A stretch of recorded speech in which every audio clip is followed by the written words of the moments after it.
దేవుని యొక్క వాక్యాన్ని చదువుకుందాం. మత్తయి సువార్త 2వ అధ్యాయము 2వ వచనము. యూదుల రాజుగా పుట్టినవాడు ఎక్కడ ఉన్నాడు?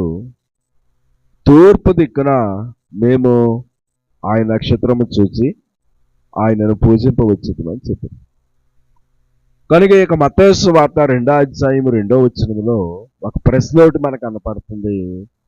యూదుల రాజుగా పుట్టినవాడు ఎక్కడున్నాడు? కనుక యూదులకు రాజుగా జన్మించినటువంటి వ్యక్తి ఎక్కడున్నాడు? కనుక ఎక్కడున్నాడు అని ఒక క్వశ్చన్ ఒకటి మనకు కనబడుతూ ఉంది. అయితే ఇక్కడ ఒక కారణం కూడా మనం చూస్తూ ఉన్నాం. ఏంటా కారణం అంటే, తూర్పు దిక్కున మేము ఆయన నక్షత్రమును చూసి ఆయనను పూజింపవచ్చును. ప్రియులారా, తూర్పు దిక్కున అనే మాట దేవుని యొక్క వాక్యములో మనం చూస్తూ ఉన్నాం. ప్రియులారా, సృష్టిలో 4 దిక్కులు మనం ఎరిగిన వారమే. కనుక అన్ని దిక్కుల కన్నా తూర్పు దిక్కు ప్రశస్తమైనటువంటి దిక్కుగా చెప్తూ ఉంటాం. సర్వసాధారణంగా ఇంటి గుమ్మాలు ఎక్కువగా తూర్పు వైపుకి ఉండాలి అని చెప్పేసి ఆశిస్తూ ఉంటారు. అలాగనే దేవుని యొక్క మాటను కూడా మనం గమనిస్తే, ప్రియుల యొక్క జ్ఞానులైన వారట దేవుణ్ణి దర్శించడానికి ఎక్కడి నుంచి వచ్చారంటే తూర్పు దిక్కు నుంచి వచ్చారు. కనుక ప్రియులరామ, నిజానికి వారు వచ్చిన దేశం పేరేంటో మనకు తెలియదు.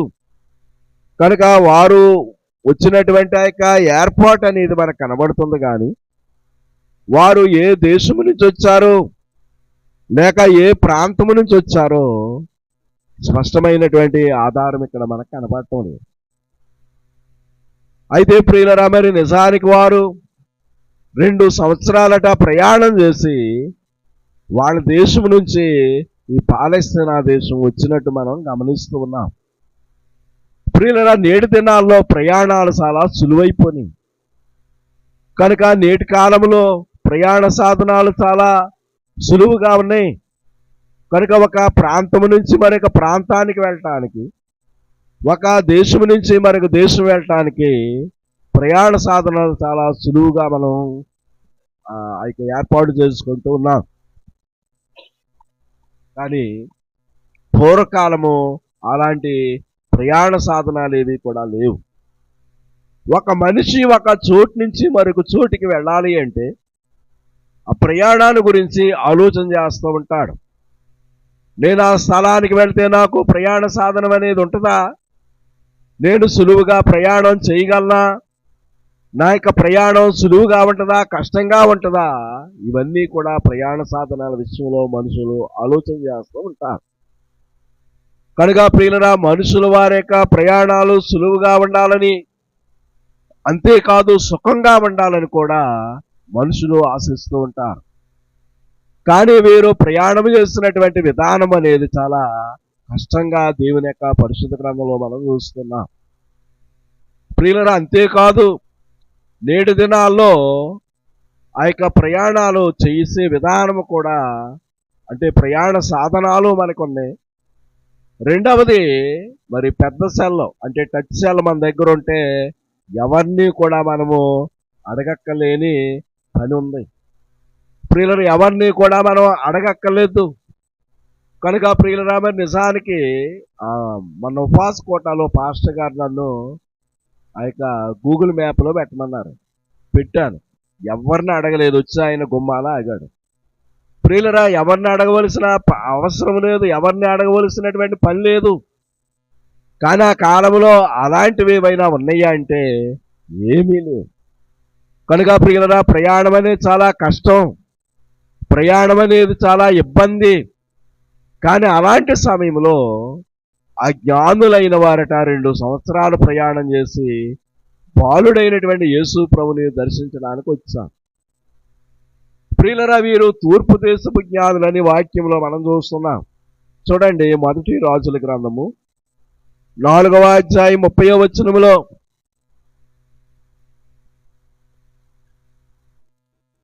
గనుక సొలొమోను కలిగిన జ్ఞానము తూర్పు దేశస్థుల జ్ఞానము కంటేను ఐగుప్తీల జ్ఞానమంతటి కంటేను అధికమై ఉండను. ప్రియులారా, ఆ కాలంలో ఒకటి తూర్పు దేశస్తులట చాలా జ్ఞానంగా ఉండేవారట.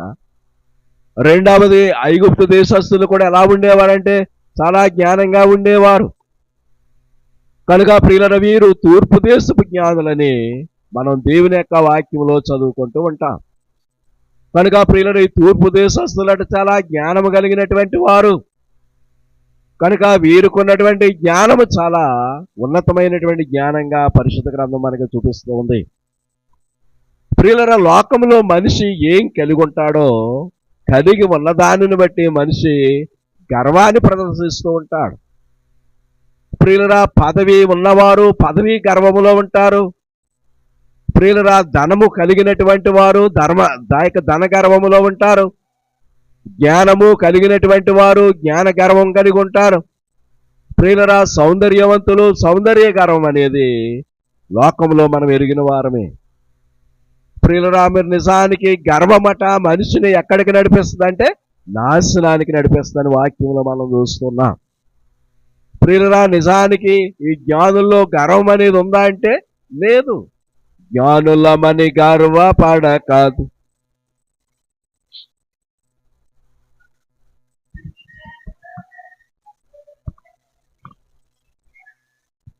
వాని ప్రేమ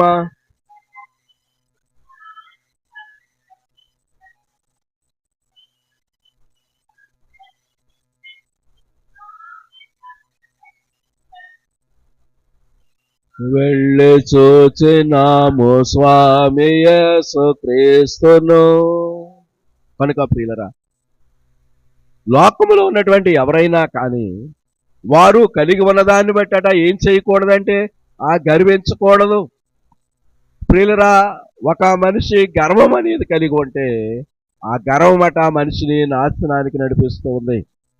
నిజానికి వీరు చాలా జ్ఞానులు అనుకుంటారట మాకు తెలిసినంత ఎవరికీ తెలియదు. కనుక మేము మాకు తెలిసినంత ఎవరికీ కూడా తెలియదు, మేమే జ్ఞానులం అని చెప్పేసి వారు అనుకుంటూ ఉంటారు. కానీ ప్రియులరు, ఇక్కడ జ్ఞానులు తమ యొక్క జ్ఞానాన్ని ప్రక్కన పెట్టారు. ప్రియులరా, ఇక పరిశుద్ధ గ్రంథం చెప్తూ ఉంది, సొలొమోను యొక్క జ్ఞానమట తూర్పు దేశస్తుల జ్ఞానము కంటే ఐగుప్తీయుల జ్ఞానం కంటే అధికమై ఉండను.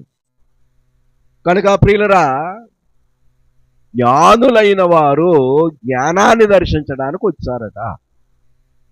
కనుక పరిశుద్ధ గ్రంథం అంటుంది సొలొమోను యొక్క జ్ఞానము ఎలాంటిదంటే తూర్పు దేశస్తుల జ్ఞానము కంటే గొప్పది, ఐగుప్తీయుల యొక్క జ్ఞానము కంటే అధికము. సువార్తలో యేసుప్రభు అంటారు, సొలొమోను కంటే గొప్పవాడు ఎక్కడున్నాడు. కనుక ఒక రకంగా చూస్తే సొలొమోనే జ్ఞాని అని ఈ యొక్క మొదటి రాజుల గ్రంథము 4వ అధ్యాయము సాక్ష్యం ఇస్తూ ఉంది. కానీ మనము సువార్తలోకి వెళితే సొలొమోను కన్నా గొప్ప జ్ఞాని ఎవరంటే యేసుక్రీస్తు ప్రభువే. అందుకనే ఆ కాలంలో ఉన్నటువంటి జ్ఞానులట తమ యొక్క జ్ఞానాన్ని ప్రక్కన పెట్టి మాకన్నా నీవే గొప్ప జ్ఞానం అని చెప్పేసి ప్రభు దగ్గరికి వచ్చి ఏం చేశాడంటే వారు సాగిలు పడ్డారు. ప్రియులరా, నిజానికి జ్ఞానులంటే సామాన్యులేం కాదు, వీరు సంపాదనా పరులు. కనుక ప్రియులరా, వీరుకున్నటువంటి భాగ్యం కూడా చాలా ఉన్నతమైంది. ప్రభు దగ్గరికి ఒట్టి చేతులతో రాలేదు కానీ బంగారం తెచ్చారట. కనుక ప్రియుల వారు దేవుని గట కానుకగా ఏమి ఇచ్చారంటే బంగారం ఇచ్చారు. ప్రియులరా, నిజానికి లోకములో ఉన్నటువంటి మనము బంగారము దేవుని కానుకగా ఇవ్వగలమంటే ఇవ్వలేము. కానీ ప్రియులరా, వీరైతే దేవుని కొరకట కానుకగా బంగారము తెచ్చారు. ఎలా తెచ్చారు అంటే తమ పెట్టెలు విప్పి, పెట్టెలు బాక్సెస్ అని ఇంగ్లీష్ బైబిల్లో రాయబడింది. ప్రియులరా, పెట్టెలో బంగారము తక్కువ ఉండదు కానీ విస్తారమైనటువంటి బంగారం ఉంటుంది. కనుక వారట తమకున్నటువంటి ఆ యొక్క పెట్టెలు విప్పి దేవునికి ఆ యొక్క బంగారాన్ని సమర్పించినట్టు బైబిల్ గ్రంథం మనకి చూపిస్తూ ఉంది.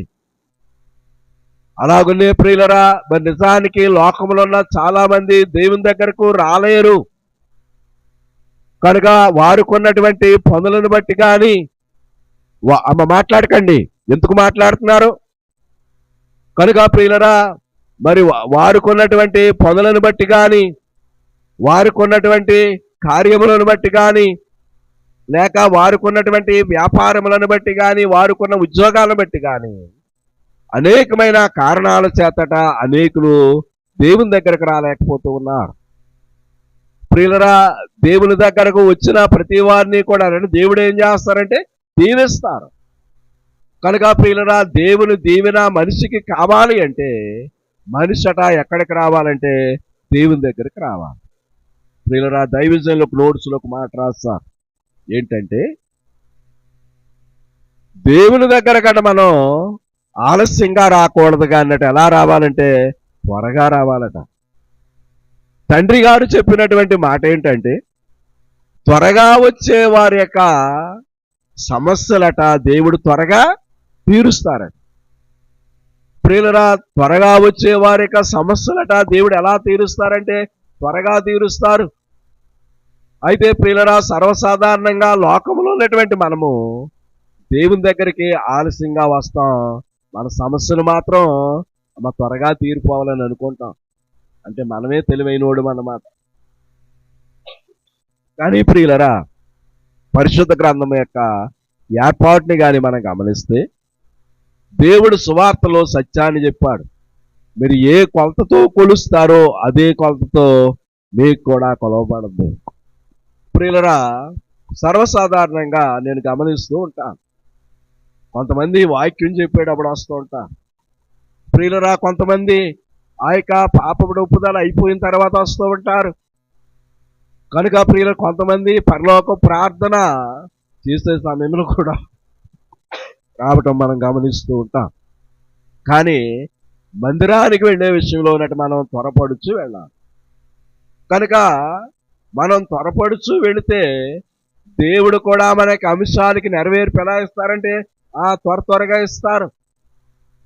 కనుక ప్రియులరా, మనం త్వరగా వెళ్లకుండా దేవుడు మన యొక్క అంశాలు త్వరగా నెరవేర్చాలంటాం కూడా తప్పే. కనుక ప్రియులరా, మనము దేవుని మందిరానికి వెళ్ళేటప్పుడు త్వరపడుచు వెళ్ళాలి. కనుక మా చిన్నతనంలో ఓ పత్రిక ఉండేదండి, చాలా చిన్న పత్రిక అని, ఇంతే ఉండేది. అందులో 12 విషయాలు ఉండేవి. అందులో ఒకటి ఏంటంటే, దేవాలయమునకు వెళ్ళేటప్పుడట, ఈ దినము నేను ఆరాధనకి సరైన సమయానికి అందుకుంటానో లేదో అని కంగారు పడుతూ రావాలట. ప్రియులరా, మరి నిజానికి మనకి వచ్చేటప్పుడు కంగారు ఉండదు, కానీ వెళ్ళేటప్పుడు ఎంత కంగారు పడిపోతాము. ఆ కంగారు ఇప్పుడు ఉండాలి, వచ్చేటప్పుడు ఉండాలి. అలా ఉంటే మన బ్రతుకులు ఎప్పుడో బాగుపోయి. కనుక ప్రియులరా, మనం ఇంకా బాగుపడలేకపోతున్నాం, భక్తిలో స్థిరపడలేకపోతున్నాము అంటే మనము దేవుని యొక్క విషయాల్లో చాలా నిర్లక్ష్యంగా ఉంటున్నామన్నమాట. కనుక ప్రియులరా, ఇక జ్ఞానులైన వారు ఎంతో కష్టపడ్డారో, ఎంతో ఇబ్బంది పడ్డారో, ఎన్నెన్నో పరిస్థితుల్లో వారు ముందుకు సాగినట్టు వాక్యం మనకు చూపిస్తూ ఉంది. కనుక ప్రియుల వారు మరి దేవుని యొక్క విషయంలో వారు చూపించిన ఒక ఘనమైన ఏర్పాటు పరిశుద్ధ గ్రంథం మనకి చూపిస్తుంది. అయితే ఈ దినం నేను 2 విషయాలు మీతో చెప్పాలని అనుకుంటూ ఉన్నాను. మొదటిది, ఆ యొక్క మత్తయి సువార్త 2వ అధ్యాయం 2వ వచనంలో చదువుకున్నాం. యూదుల రాజుగా పుట్టినవాడు ఎక్కడున్నాడు? మనకి దారి తెలితే ఎవరినైనా అడుగుతామండి? ఎవరిని అడగ. దారి తెలియకపోయినప్పుడు ఏమడుగుతాం? పలానా ఓళ్ళ ఇంటికి ఎలా వెళ్ళాలి, పలానా ఓళ్ళ ఇల్లు ఎక్కడా అని చెప్పేసి తెలియని వారు అడుగుతారు. ప్రియులరి, జ్ఞానులకి తెలుసా తెలియదా? తెలియదు. కనుక జ్ఞానులైన వారికి తెలియదు కనుక వీరు మరి ఆ యొక్క హేరోదు రాజు యొక్క ఇంటికి వెళ్ళి అడుగుతున్నారు. వాళ్ళు అనుకుంటున్నారు దేవుడు రాజుగా పుట్టాడు, యూదుల రాజు కనుక రాజుగారి సంగతి ఎవరికి తెలుస్తుంది? రాజులకే తెలుస్తుంది. కనుక రాజుగారిని అడిగితే అడ్రస్ బాగా చెప్తారని చెప్పేసట వారు ఏం చేస్తారంటే ఆ యొక్క హేరోదు రాజు దగ్గరికి వెళ్ళారు. ప్రియుల, వారు వెళ్ళి చేస్తున్నటువంటి ఆ యొక్క చిన్న పొరపాటుకి 2 సంవత్సరాల లోపు ఈడగలిగినటువంటి మగపిల్లలందరినీ కూడా చంపివేయటం అనేది అక్కడ మనకు కనబడుతుంది. కనుక ఈ యొక్క మత్తయి సువార్త 2వ అధ్యాయంలో యేసు ప్రభుని ఆరాధించడానికి వచ్చినటువంటి జ్ఞానులను మనం చూస్తూ ఉన్నాం. వాడిని పక్కన పెడదాం. 2వ విషయం చూద్దాం. లోకాసువార్త 2:11. దావీదు పట్టణమందు రక్షకుడు నేడు మీ కొరకు పుట్టి ఉన్నాడు, ఈయన ప్రభువైన క్రీస్తు. కనుక ప్రియులరా, మత్తయి సువార్త 2:00 జ్ఞానులు ప్రభు అడ్రస్ ఎక్కడా అని వెతుకుతున్నారు. కానీ యొక్క లోకాసువార్త 2:00 అడ్రస్ వీరు వెతక్కుండానట పొలంలో ఏం చేస్తూ ఉన్నారంటే మందలను కాచుకుంటున్నారు, అంటే గొర్రెలను కాచుకుంటూ ఉన్నారు. కనుక మంద కాపర్ల దగ్గరకు దేవుని యొక్క దేవదూత వెళ్ళి ఆ దేవదూత గారు చెప్తున్నారు ఏమనంటే, దావీదు పట్టణమందు రక్షకుడు మీ కొరకు పుట్టి ఉన్నాడు, ఈయన ప్రభు అయిన క్రీస్తు. ప్రియులరా, ఇది రాత్రి కాలము కనుక సర్వసాధారణంగా పగటి కాలము అన్నింటికి అనుకూలం ఉంటది, కానీ రాత్రి కాలము అన్ని కార్యాలకు కూడా అనుకూలంగా ఉండదు. అయితే ప్రియులరా, వీరు పొలములో ఉండి రాత్రి వేళ తమ యొక్క మందలను కాచుకొనుచున్న సమయంలో దేవదూత గారు వెళ్ళి చెప్తూ ఉన్నారు, ఇదిగో దావీదు పట్టణమందు రక్షకుడు మీ కొరకు పుట్టి ఉన్నాడు, ఈయన ప్రభు అయిన క్రీస్తు. జ్ఞానులకేమో దేవుడు రాజుగా బయలుపరచబడ్డాడు, కాపర్లకేమో దేవుడు రక్షకుడుగా బయలుపరచబడ్డాడు. కనుక రాజులైన వారు ఏ రకంగా ఆరాధించడానికి వచ్చారు, లేక రాజులైన వారు ఏమని అడుగుతున్నారు అంటే, జ్ఞానులైన వారు ఏమని అడుగుతున్నారంటే, యూదుల రాజుగా పుట్టినవాడు ఎక్కడున్నాడు? ప్రియులరా, ఈ గొర్రెల కాపర్లకైతే ఏమని తెలియబడిందంటే ఆయన రక్షకుడు. ప్రియులరా, జ్ఞాని వేరు, లేక జ్ఞానులు వేరు, కాపర్లు వేరు. జ్ఞానులు చాలా గొప్పోళ్ళు. ప్రియులరా, ఎందుకంటే ఒక మనిషికి జ్ఞానం ఉంటేనట తన జ్ఞానాన్ని బట్టి అన్ని విషయాలు కూడా చక్కగా చక్కబెట్టుకోవడానికి ఒక ఏర్పాటు మనిషి కలిగి ఉంటాడు. కనుక ప్రియులరా, మరి నిజానికి ఆ దేవుని యొక్క మాటను బట్టి మనం ఆలోచన చేస్తే ఈ జ్ఞానము అనేది ప్రధానమైంది. కనుక ప్రియులరా, ఈ యొక్క జ్ఞానం అనేది గొప్ప ఉన్నతమైనటువంటి ఏర్పాటుని మనకి చూపిస్తూ ఉంది. జ్ఞానమంతయు చేసి కాననైతిని నాయనా, జ్ఞానమంతయు పాడు చేసి కాననైతిని నాయనా, నీవు జ్ఞానము గల తండ్రి వాని జ్ఞప్తి వచ్చెను నాయనా, నీవు జ్ఞానము గల తండ్రి వాని జ్ఞప్తి వచ్చెను నాయనా.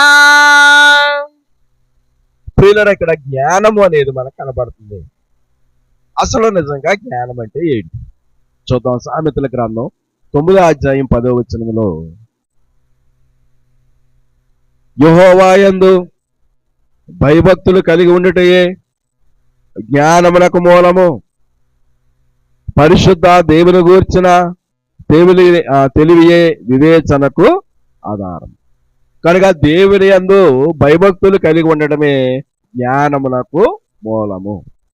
ప్రియులరా, చాలా మందికి దేవుడు అంటే భయం ఉండదు, దేవుడు అంటే భక్తి కూడా ఉండదు.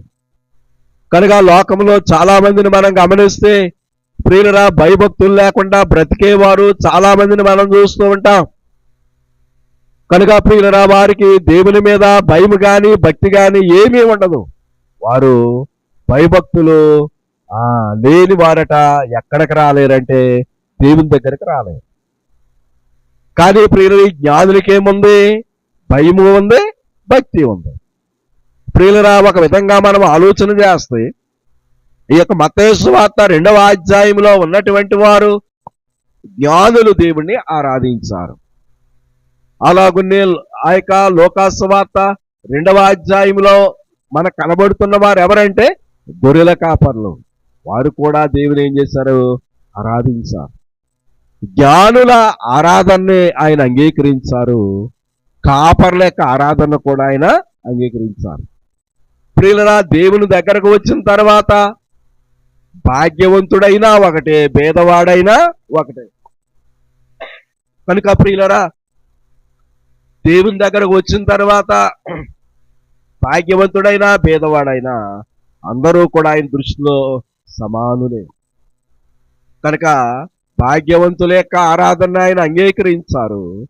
అంతేకాకుండా పేదల యొక్క ఆరాధన కూడా ఆయన ఏం చేశారంటే అంగీకరించారు.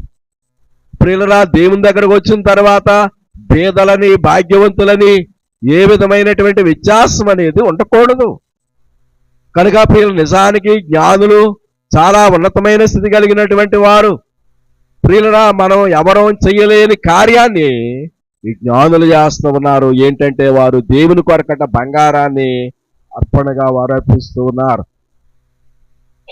ప్రియులరా, దేవుడు భాగ్యవంతుల యొక్క ఆరాధనని ఆయన అంగీకరించారు. పేదలై ఉన్నటువంటి గొర్రెల కాపర్ల యొక్క ఆరాధన కూడా ఆయన ఏం చేస్తారంటే అంగీకరించారు. గొర్రెల కాపర్లు అంటే ఎవరో విలువ ఇవ్వరు. గొర్రెల కాపర్లు అంటే ఎవరు కూడా గౌరవించరు. ప్రియులను, ఎందుకంటే గొర్రెల కాపర్లు అయిన వారికి ఆ జ్ఞానం తక్కువగా ఉంటుందని, గొర్రెల కాపర్లు అయినటువంటి వారు ధనం తక్కువగా ఉంటుందని లోకములో గమనిస్తూ ఉంటాం. అంతేకాదు, బైబిల్ గ్రంథం కూడా చెప్తుంది. ప్రియులరా, మొదటి సమూయేలు గ్రంథంలో ప్రియులరా, మరి ఆ యొక్క సమూయేలు తైలబుడ్డు తీసుకుని యెషయా గారి ఇంటికి వెళ్ళాడు. యెషయా గారి ఇంటికి వెళ్ళినప్పుడు యెషయా గారికి 80 కుమారులు. కానీ ఎవరిని అభిషేకించాలో దేవుడు చెప్పారా? చెప్పలేదు. నువ్వు వెళ్ళు, నేను చెప్పేవారిని అభిషేకించము అన్నారు. అయితే ప్రియులరా, మరి మొదట పెద్దవాడిని చూశాడు. కానీ దేవుడు అంటున్నాడు, నేను ఇన్ని కోరుకోలేదు. అతడు చాలా హైట్గా ఉన్నాడు, ఎత్తుగా ఉన్నాడు, చాలా సౌందర్యంగా ఉన్నాడు, చూడటానికి చాలా బాగున్నాడు. ఆ సమూయేలు గారు అనుకున్నారట, దేవుడు కోరుకున్నవాడు ఇతడే అనుకున్నారు. కానీ దేవుడు అంటున్నాడు, నేను మాత్రం కోరుకోలేదు. ప్రియులరా, 80 కొడుకులు ఉన్నారు యెషయా గారికి. 7 కూడా మంచి మంచి పదవుల్లో ఉన్నారు, మంచి మంచి ఏర్పాట్లో ఉన్నారు. కానీ ఆ కొరువోడు ఉన్నాడే, ఆ కొరువోడు కంట తండ్రి ఏ పని అప్పగించాడంటే గొర్రెలు కాచే పని అప్పగించాడు. ప్రియులరా, మరి నిజానికి దూడగాసుకునేవారంటే చాలా చిన్న చూపు చూస్తూ ఉంటారు. ప్రియులరా, గొర్రెల కాపర్లంటే చాలా చిన్న చూపు అనేది చూస్తూ ఉంటారు. అయితే ప్రియులరా, ఆ యొక్క గొర్రెలు కాచే దావీదు తండ్రికి అక్కర్లేదు, అన్నదమ్ములకి అక్కర్లేదు, ఎవరికి అక్కర్లేదు. కానీ ఎవరికి కావలసి వచ్చాడంటే దేవునికి కావలసి వచ్చాడు. ఆ తండ్రి అంటున్నాడు, ఇంకనూ కడసారి వాడు ఒకడున్నాడు, వాడు ఏం చేస్తున్నాడంట? గొర్రెలు కాస్తున్నాడు. ప్రియులరు, ఎంత అమర్యాదగా మాట్లాడుతున్నాడు. ఇంకా కడసారి వాడు. కనుక తండ్రి ఉద్దేశం ఏంటంటే ఉన్నాడు, ఇంకా ఒకడున్నాడు, కానీ ఆడు మాత్రం అభిషేకానికి పనిచేయడు. కనుక వాడిని అభిషేకించడం సొంత వేస్ట్. ఒకవేళ ఆయన్నే కానీ నీవు అభిషేకం చేస్తే నీ అభిషేకం వ్యర్థమైపోద్ది. కనుక ఆయన ఏం చేయడు అని చెప్పి చాలా నిర్లక్ష్యం చూపించాడు తండ్రి అయినటువంటి యెషయా. కానీ ప్రియులరా, దేవుడు అంటూ ఉన్నాడు, నేను కోరుకున్నవాడు ఇతడే. కనుక నేను కోరుకున్నవాడు ఇతడే. కనుక ప్రియులరా, దేవుడట ఆ యొక్క దావీదును కోరుకున్నాడు. కనుక కోరుకున్నటువంటి ఆ యొక్క దావీదును దేవుడు గొర్రెల దొడ్డులో నుంచి బయటకు తీసుకొచ్చి ఇశ్రాయేలీల యొక్క రాజ్యానికట ఏం చేశాడంటే ఒక రాజుగా అభిషేకం చేశాడు. ప్రియులరా, గొర్రెల కాపర్లు అంటే చాలా చిన్న చూపు. కనుక ప్రియులరా, ఇక్కడ ఇద్దరి యొక్క ఆరాధన అనేది మనం గమనిస్తూ ఉన్నాం. కనుక పరిశుద్ధ గ్రంథము చెప్పే మాట ఏంటంటే, జ్ఞానము అనేది మనకు ఉండాలి అంటే, లేక జ్ఞానము అనేది మనం కలిగి ఉండాలి అంటే దేవుని యందు భయభక్తులని మనం కలిగి ఉండాలి. దైవజనులు ఒక నోట్స్లో ఒక మాట రాస్తారు, మనము భూమి మీద బ్రతక నేర్చుకుంటున్నామా, భక్తిలో బ్రతక నేర్చుకుంటున్నామా? కనుక ప్రియులరా, మానవులమైనటువంటి మనము ప్రియులరా, భూమి మీద బ్రతకడానికి అనేకమైనటువంటి కార్యాలు చూస్తూ ఉంటాం. ఏ పని చేస్తే మనకి ఫలింపుగా ఉంటది, ఏ పని అయితే మనం ఫలింపు కలిగి ఉంటాం, నాకు కలిసి వచ్చే పని ఏంటని చెప్పేసి ఆలోచన చేస్తూ మనము మన చేతనైన పనుల్లో ముందుకు సాగుతూ ఉంటాం. కానీ ప్రియులరా, భూమి మీద బ్రతకడం కాదు కానట, మనము భక్తిలో బ్రతకడం నేర్చుకోవాలి. కనుక భక్తిలో బ్రతకడమే కానీ మనం నేర్చుకుంటే, అలాగున భక్తిలో బ్రతకడం మనం నేర్చుకున్నప్పుడట భూమి మీద కూడా మనం ఏం చెయ్యొచ్చు, బ్రతకొచ్చు. కనుక అబ్రహామే దీనికి గొప్ప ఉదాహరణ. కనుక అబ్రహాము భక్తిలో బ్రతకడం నేర్చుకున్నాడు కనుక ఆ యొక్క అబ్రహాం అట భూమి మీద కూడా ఏం చేశాడు, మామూలు బతుకు కాదండి. ఆ కాలంలో ఉన్న హేతు కుమారులు అంటారు, అయ్యా నీవు నా మధ్య మహారాజు అయి ఉన్నావు. ప్రియులరా, రాజ్యము లేదే కనుక రాజ్యము లేని రాజు మహారాజుగా ఆ యొక్క అబ్రహాము గారు పిలువబడుతూ ఉన్నారు. ఎందుకంటే అబ్రహాములో ఉన్నటువంటి ఆ యొక్క ఉన్నతమైనటువంటి స్థితి, లేక అబ్రహాము గారిలో ఉన్నటువంటి ఉన్నతమైనటువంటి ఏర్పాటు కానీ మనం గమనిస్తే, అబ్రహాము గారు చాలా భక్తి కలిగినటువంటి వ్యక్తి. కనుక ప్రియులరా, దేవుని యొక్క భక్తిలో అబ్రహాము సాగుతూ ఉన్నాడు కనుక అబ్రహాముకి అవసరమైనటువంటి వెండి, బంగారము, పశువులు ఇవన్నీ కూడా అంటే ఎవరు ఇచ్చారంటే దేవుడు ఇచ్చాడు. ప్రియులరు, ఇప్పుడు మనం దేవుడిని దూరం పెట్టేసి, దేవుని మందిరాన్ని దూరం పెట్టేసి, దేవుని యొక్క కార్యాలను మనం దూరం పెట్టి మనం ఏదో సంపాదించాలని అనుకుంటాం. కానీ ప్రభు అంటున్నారు, నాకు వేరుగా ఉండి మీరేమీ చేయలేరు, ఏమి సంపాదించలేరు. కనుక ప్రియులరా, మనము దేవుని యొక్క ఏర్పాటును గమనిస్తూ ఆయన యొక్క కార్యాల్లో మనము ముందుకు సాగుతూ ఆయనకి విలువిస్తే మన యొక్క అవసరాలు, మన యొక్క అక్కర్లో, మన సమస్యలన్నీ కూడా ఎవరు తీరుస్తారంటే ఆ దేవుడే తీరుస్తాడు. నీకో కావలసినవి అడుగుము నేను తప్పక ఇచ్చెదను, నీకు కావలసినవి అడుగుము నేను తప్పక ఇచ్చెదను, నీకు ఇచ్చుట నాకానందము, నీకు ఇచ్చుట నాకానందము, నీవు అడుగుట ముచ్చట నాకు, నీవు అడుగుట ముచ్చట నాకు, మనో విచారము కూడదుని మహిమ తలంపులే కావలెను.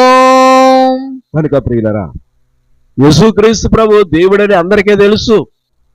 కానీ అందరూ ఆయన దగ్గరికి వస్తున్నారా? రావట్లేదు. చూడండి, బైబిల్లో చిత్రమైన ఒక మాట ఉంటుంది. మత్తయి సువార్త 2వ అధ్యాయము 4-5 వచనాలు. కాబట్టి రాజు ప్రధాన యాజకులను, ప్రజల్లో నుండి శాస్త్రులను అందరినీ సమకూర్చి క్రీస్తు ఎక్కడ పుట్టినని వారిని అడిగాను. అందుకు వారు, యోదయ బెత్లెహేములోని, ఎలయనగా యోదయ దేశపు బెత్లెహేమా, నీవు యోధా ప్రధానుల్లో ఎంత మాత్రమును అల్పమైన దానవు కావు, ఇశ్రాయేలును నా ప్రజలను పరిపాలించు అధిపతి నీలో నుండి వచ్చును అని ప్రవక్త ద్వారా రాయబడి ఉన్నదని హేరోదు రాజు అడుగుతున్నారు. ఆ కాలంలో ఉన్న మరి ప్రధాన యాజకులను, ప్రజల్లో నుండి శాస్త్రులను, క్రీస్తు ఎక్కడ పడతాడు, యేసుప్రభు ఎక్కడ పడతాడంటే వారు చెప్తున్నారు. కనుక యోదయ దేశ బెత్లెహేములోనే ప్రభు పడతారు. ప్రియులరా, పుట్టారన్న సంగతి ఎవరికి తెలుసు? శాస్త్రులకు తెలుసు. కానీ ఆయన పుట్టిన తర్వాత మరి నిజానికి శాస్త్రులు కానీ, పరిసయ్యులు కానీ వీళ్ళందరూ ప్రభుని ఏం చేశారంటే వ్యతిరేకించారు. ప్రియులరా, ఎవరు కూడా ఆయన బోధన అంగీకరించలేదు. ఆయన చేసే అద్భుతాలను కూడా ఎవరూ కూడా నమ్మలేదు. అంటే యేసు ప్రభు దేవుడని తెలుసు, యేసు ప్రభు దగ్గరకు వస్తేనే కానీ రక్షణ రాదని తెలుసు, అన్నీ తెలుసు. కానీ అన్నీ తెలిసినటువంటి వారట వారు ప్రభువును నమ్మారా? నమ్మలేదు. కనుక ప్రియులరా, యేసు ప్రభు శిలువ మరణానికి కారకులు ఎవరంటే శాస్త్రులు, పరిసయ్యులు, ప్రధాన యాజకులు, వీళ్ళే. కనుక ప్రియులు, ఆయన నమ్మితేనే కానీ రక్షణ లేదు, ఆయన నమ్మితేనే కానీ మోక్షం లేదు, ఆయన నమ్మితేనే కానీ ఏ విధమైన లాభం లేదని వారికి తెలుసు. కానీ వారు నమ్మే విషయంలో చాలా నిర్లక్ష్యం అనేది ప్రదర్శించారు. ప్రియుల వారు నమ్మే విషయంలో చాలా నిర్లక్ష్యాన్ని కలిగినటువంటి వారుగా దేవుని యొక్క పరిశుద్ధ గ్రంథం మనకి చూపిస్తూ ఉంది. కనుక దేవుని పిల్లలమై ఉన్నటువంటి మనము మొట్టమొదట మరి నమ్మకము అనేది మనం కలిగి ఉండాలి. యేసునే విషయాలో ఎరుగాని మానవులు ఎచ్చటానుండారాని తెలుసునా. యేసుని విషయాలు ఎరుగాని మానవులు ఎచ్చటానుండారాని తెలుసునా. యేసులో చేరాని ఎందరోయుందురు, ఇదియు కూడా నీకు తెలుసునా. ఇది ఏ నా దుఃఖము తెలుసునా, ఇది ఏ నీ దుఃఖము తెలుసునా. కనుక ప్రియులరా, లోకములో ఉన్నటువంటి పరిస్థితులు మనం గమనిస్తే ప్రభును ఆరాధించడానికి జ్ఞానులు వచ్చారు, గొర్రెల కాపర్లు కూడా వచ్చారు. కనుక అందరి ఆరాధనలో కూడా ఆయన అంగీకరించారు. కనుక జ్ఞానుల ఆరాధనే నాకు కావాలి, కాపర్ల ఆరాధన నాకు అవసరం లేదన్నది. అలాగనే నేటి దినాల్లో ప్రభువును నమ్మే విషయంలో కూడా అనేకులు ఆయన ఏం చేస్తూ ఉన్నారంటే నమ్ముతూ ఉన్నారు. కనుక మానవులమైనటువంటి మనం కూడా నమ్మితేనే కానీ దేవుని యొక్క ఆశీర్వాదం మనం పొందుకోలేము. కనుక అట్టి నమ్మిక మనం కలిగి దేవునిలో సాగే ధన్యత ఆత్మ తండ్రి మనకు అనుగ్రహించును గాక.